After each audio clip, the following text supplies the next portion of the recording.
ირანის პრეზიდენტმა მასუდ ფეზეშქიანმა განაცხადა, რომ ქვეყანა ატომური ენერგიის საერთაშორისო სააგენტოსთან თანამშრომლობას წყვეტს. ისრაელსა და ირანს შორის 12 დღიანმა კონფლიქტმა, რომლის შედეგადაც ამერიკისა და ისრაელის საჰაერო ძალებმა ირანის ბირთვულ ობიექტებს მნიშვნელოვანი ზიანი მიაყენეს, გაართულა ინსპექტორების მიერ თეირანის ბირთვულ პროგრამაზე დაკვირვების პროცესი.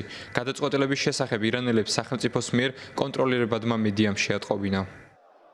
საერთაშორისო ატომური ენერგიის სააგენტოსთან თანამშრომლობის შეწყვეტის შესახებ კანონი აღსასრულებლად გამოიცა. პრეზიდენტმა კანონის შესაბამის სამთავრობო ორგანოებს გადაუგზავნა. გასულ კვირას კანონპროექტი პარლამენტმა მიიღო და მოგვიანებით მეურვეთა საბჭომაც დაამტკიცა. ირანი ასევე განიხილავს ატომური ენერგიის საერთაშორისო სააგენტოს ხელმძღვანელს რაფაელ გროსის ქვეყანაში შესვლა აუკრძალოს. მას თეირანი ისრაელ-ამერიკის აგრესიის ხელშეწყობაში სტებს ბრალს.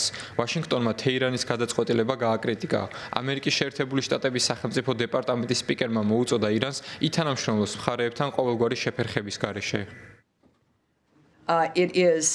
ამ სიტყვას გამოვიყენებ და ვიტყვი, რომ მიუღებელია ირანის მიერ ატომური ენერგიის საერთაშორისო სააგენტოსთან თანამშრომლობის შეწყვეტის შესახებ გადაწყვეტილება, რადგან მას კურსის შეცვლა და მშვიდობის, კეთილდღეობის გზის არჩევა შეუძლია. ირანმა სრულად უნდა ითანამშრომლოს შეფერხების გარეშე. ჩვენ დიდი ხანია ვაფრთხილებთ ამერიკის შეერთებული შტატების მოქალაქეებს, რომ არ იმოგზაურონ ირანში, განსაკუთრებით კი ახლა. ყველას, ვისაც ირანში შეერთებულ შტატებთან კავშირი ან ორმაგი მოქალაქეობა აქვს, რეჟიმის მიერ უსამართლო პატიმრობა ემუქრება.